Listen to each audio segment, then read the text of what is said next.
ઘરમાં કંઈ પણ શાક ના મળે ત્યારે બનાવો બાજરાના લોટમાંથી ગાંઠિયાના શાકની રેસીપી। આ રીતે શાક બનાવી તમે ક્યારેય નહીં ખાધું હોય, એકવાર ચોક્કસથી બનાવજો। અને આ શાક આપણે રસોડામાં રાખેલા સિમ્પલ મસાલાથી જ બનીને રેડી થઈ જાય છે અને ખાવામાં તો એટલું ટેસ્ટી લાગે છે કે નાનાથી લઈ મોટા સુધી બધા જ ને ભાવશે। તો ચાલો રેસીપી બનાવવાનું ચાલુ કરીએ। તો તેના માટે આપણે 1 વાટકા જેટલો બાજરાનો લોટ આ રીતે સાળીને લઈ લીધો છે।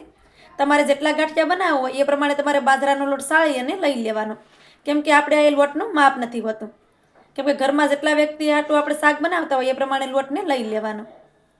તો આપણે આ રીતે બાજરાનો લોટ સાળીને લઈ લીધો છે। હવે તેમાં આપણે અડધી ચમચી જેટલા અજમા નાખી દઈએ। અજમાથી આ શાકનો ટેસ્ટ બહુ સરસ લાગે છે અને આ શાક આપણે ખાવામાં પસી પણ જાય છે। અજમા ખાતા હોય તો જરૂરથી ઉમેરવા, અને તમે ન ખાતા હોય તો તેના વગર બનાવો તો પણ ચાલે। હવે તેમાં હળદર નાખી દઈએ, થોડાક આપણે લીલા ધાણા નાખી દઈએ। હવે આપણે તેમાં અડધી ચમચી ભરીને મરચું નાખી દઈએ। તીખું તમે જે પ્રમાણે ખાતા હોય એ પ્રમાણે મરચાંને લઈ લેવાનું। હવે આપણે આ બધી વસ્તુને સારી રીતે મિક્સ કરી દેવાની છે।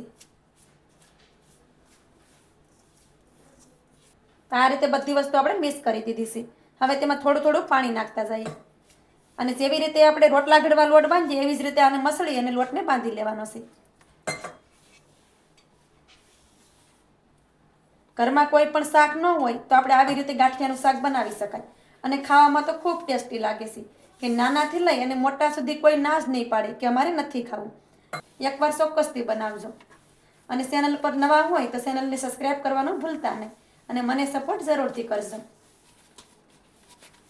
તો આ રીતે આપણે લોટને મસળી લેવાનો છે। આવી રીતે આપણે થોડું થોડું પાણી તેમાં નાખતા ગયા છે અને લોટને આ રીતે મસળી લીધો છે। તો આપણે રોટલો ઘડવા લોટ મસળીએ તેના કરતાં થોડોક આ લોટ આપણે કઠણ રાખવાનો છે, જેથી કરી ગાંઠિયા આપણે એકદમ પરફેક્ટ બને। હવે આમાં હું મીઠું નાખતા પહેલાં ભૂલી ગઈ હતી, તો હવે હું તેમાં મીઠું નાખી દઉં। તો આ રીતે આપણે સ્વાદ પ્રમાણે મીઠું નાખી દઈએ, કેમ કે પહેલાં હું એમાં મીઠું નાખતા ભૂલી ગઈ હતી। મીઠું પણ આપણે મરચું ને બધું નાખતા હોય ત્યારે સાથે જ નાખી દેવાનું હોય, પણ આપણે મીઠું નાખ્યું છે એટલે સારી રીતે તેને મસળી લેવું, જેથી કરી મીઠું છે તે સારી રીતે લોટમાં ભળી જાય। તો આ રીતે આપણે સારી રીતે તેને પણ મિક્સ કરી દીધું। હવે આપણે આ લોટ રાખવાનો નથી અને તેમાંથી આપણે ગાંઠિયા બનાવશું। હવે આપણે ગાંઠિયા બનાવવા માટે પાટલો લઈ લેવાનો છે અને આ રીતે થોડોક લોટ લેવાનો છે। પછી તેને આ રીતે ગોળ ગોળ કરી દઈએ અને થોડોક આ રીતે લાંબો કરી દઈએ।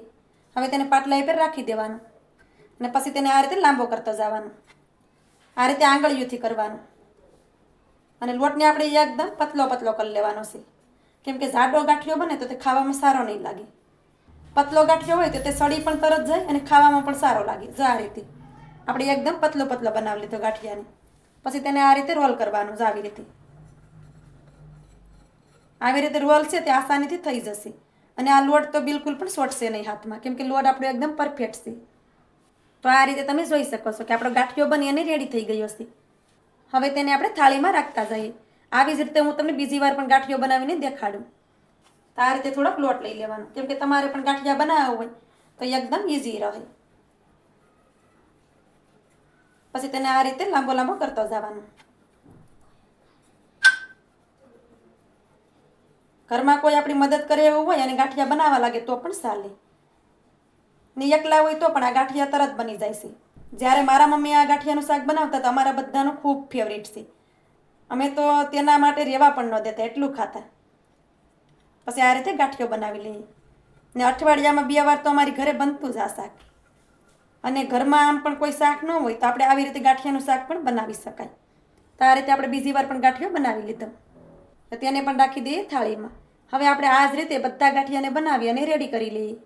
આ રીતે આપણે બધા ગાંઠિયાને બનાવીને રેડી કરી લીધા છે।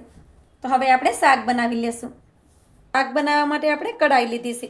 હવે આપણે તેમાં 2 પાવડા ભરીને તેલ નાખી દેશું। ગેસની ફ્લેમને આપણે ચાલુ કરી દેશું અને તેલને પહેલાં ગરમ થવા દેશું। તેલ આપણું સારી રીતે ગરમ થઈ ગયું છે। હવે એમાં થોડુંક જીરું નાખી દઈએ। હવે તેમાં આપણે અડધી ચમચી ભરીને મેથી નાખી દઈએ, કેમ કે મેથી નાખવાથી ગાંઠિયાનું શાક એકદમ સરસ લાગે છે અને ટેસ્ટી પણ લાગે છે। પણ જો તમે મેથી ન ખાતા હોય તો તમારે નહીં નાખવાની, અને મેથી વગર પણ તમે આ શાકને બનાવી શકો છો। પહેલાં તો આપણે બંને વસ્તુને સારી રીતે સાતળી લેશું। મેથીનો કલર ચેન્જ થઈ જાય ત્યાં સુધી તેને સાતળી લેવાની। મેથી નાખવાથી શાક છે એ તમને કડવું જરાય નહીં લાગે, પણ ખાવામાં એકદમ ટેસ્ટી લાગશે. તો આ રીતે આપણે મેથીના દાણા છે તે સારી રીતે સતળાઈ ગયા છે. એનો કલર પણ ચેન્જ થઈ ગયો છે. વધારે પડતી તેને બાળવાની નથી આપણે. હવે તેમાં ડુંગળી નાખી દઈએ. એક ડુંગળીને આપણે આ રીતે નાના ટુકડામાં કાપીને લીધી છે, તેને નાખી દઈએ અને ડુંગળીને સારી રીતે સાતળી લેવાની છે.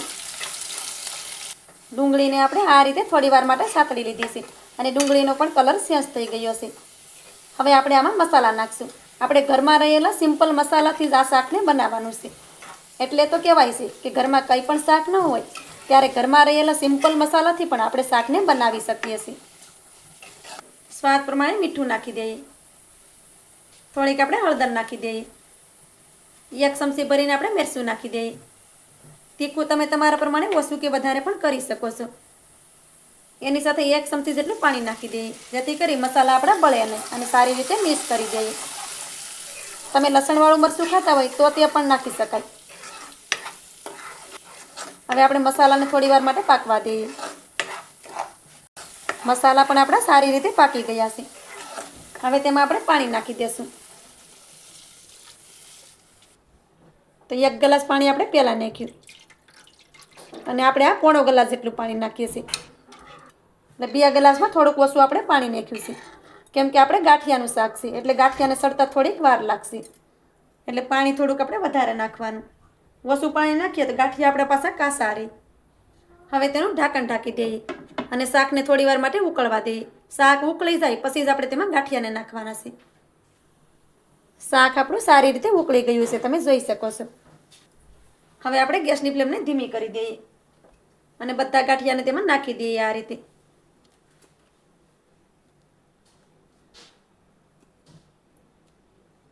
અત્યારે તમને વઘાર છે તે એકદમ પતલો દેખાશે, પણ આપણું શાક જેમ જેમ સડી જાય એમાં વઘાર પણ એકદમ જાડો થઈ જશે.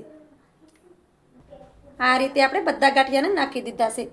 એકવાર એને સારી રીતે આ રીતે મિક્સ કરી દેવાના. તો ગાંઠિયાને આપણે સારી રીતે મિક્સ કરી દીધા છે. હવે આપણે તેની ઉપર ઢાંકણ ઢાંકી દઈશું અને ઢાંકણ ઢાંકી અને ગેસની ફ્લેમને ધીમી જ રાખશું અને આપણે તેને 7 થી 8 મિનિટ સુધી પાકવા દેવું, કેમ કે 7 થી 8 મિનિટમાં ગાંઠિયા છે તે સારી રીતે સડી જશે. ગાંઠિયાને આપણે હાઈ ગેસની ફ્લેમ પર નથી પકાવવાના, કેમ કે આપણે એને હાઈ ગેસની ફ્લેમ પર પકાવશું તો આપણો વઘાર તરત બળી જશે અને ગાંઠિયા અંદરથી કાસા રહેશે. તો તેને આપણે ધીમા ગેસની ઉપર સડવા દેશું તો ગાંઠિયા છે તે અંદર સુધી સારી રીતે સડી જશે. તો તેને આપણે ધીમા ગેસ ઉપર 7 થી 8 મિનિટ સુધી સડવા દેશું. શાકને સડતા આપણે 7 થી 8 મિનિટ થઈ છે. ત્યાર પછી આપણે શાકને જોઈ લેવાનું છે. 7 થી 8 મિનિટ પછી શાકને તમે જોઈ શકો છો કે શાક આપણું સરસ રીતે સડી ગયું છે અને વઘારને તમે જોઈ શકો છો કે વઘાર આપણો આ રીતે ઘાટો થઈ ગયો છે. કેમ કે શરૂઆતમાં તમને એવું લાગશે કે વઘાર આપણો પતલો હશે, પણ આ ગાંઠિયાનું શાક છે તો ગાંઠિયા જેમ જેમ સડશે એમ વઘાર પણ આ રીતે ઘાટો થઈ જશે. હવે આપણે ગેસની ફ્લેમને બંધ કરી દઈએ, કેમ કે આ શાક ઠંડુ થશે તો પણ આ વઘાર છે તે વધારે ઘાટો થઈ જશે. ગાંઠિયા છે તે વઘારને એબ્ઝોર્બ કરી લેશે. તો આપણે ગેસની ફ્લેમને બંધ કરી દઈએ. હવે આપણે ઉપરથી લીલા ધાણા નાખી દઈએ. તો આ રીતે શાક બનાવીને ક્યારેય ન ખાધું હોય તો એકવાર ચોક્કસથી બનાવજો, કેમ કે ખાવામાં ખૂબ જ ટેસ્ટી લાગે છે. તો મારી આજની રેસીપી તમને સારી લાગી હોય તો લાઇક કરી કોમેન્ટ કરી દેજો. ચેનલ પર નવા હોય તો ચેનલને સબસ્ક્રાઈબ કરવાનું ભૂલતા નહીં. તો મળીએ એક આવી જ નવી રેસીપીની સાથે. ત્યાં સુધી બધાને જય માતાજી.